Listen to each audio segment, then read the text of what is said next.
আজি প্ৰথম quarter final match চাবলৈ আহিলোঁ, মানে চাইছোঁ আৰু আজি যি বেংগলোৰ আৰু পাঞ্জাৱৰ খেল, কিন্তু যিটো পাঞ্জাৱে খেলিলে আজি একো মানে সম্ভৱেই নহয় আজি পাঞ্জাৱে জিকিব। তাকে আজি ব্ৰইলাৰ অকণ আনিলোঁ, ব্ৰইলাৰ অকণ আনি এয়া ভাত খাই বেংগলোৰৰ খেল চাই আছোঁ। এতিয়া বেংগলোৰ আৰু জিকিবই আৰু এতিয়া বেছি সময় নাই আৰু।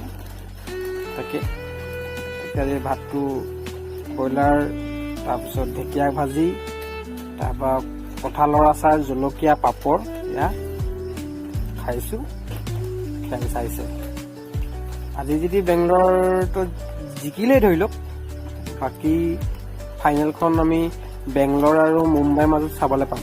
কিন্তু অহাকালি মুম্বাই জিকিব, আকৌ মুম্বাই আৰু পাঞ্জাৱ খেলিব, আকৌ মুম্বাই জিকিব, আমি বেংগলোৰ আৰু মুম্বাই খেল চাবলৈ পাম। কিন্তু ফাইনেলখন মুম্বাইহে জিকিব, বেংগলোৰ ফাইনেলত কেতিয়াও নিজিকে। ভিডিঅ'টো চাই থাকক। ভিডিঅ'টো আপুনি যদি মোৰ ভিডিঅ'লৈ প্ৰথম আহিছে, লাইক এটা, কমেণ্ট এটা আৰু পাৰিলে ছাবস্ক্ৰাইব এটা কৰি দিব।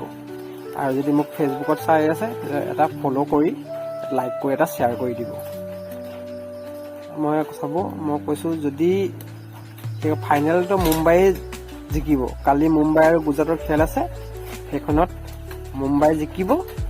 তাৰপৰা নেক্সট ছেকেণ্ড কোৱালিফাইখন পাঞ্জাৱ আৰু মুম্বাইৰ মাজত হ'ব, সেইখনতো মুম্বাই জিকিব। নেক্সট বেংগলোৰ আৰু মুম্বাইৰ ফাইনেল হ'ব, সেইখনতো মুম্বাই জিকিব, বেংগলোৰ নিজিকে।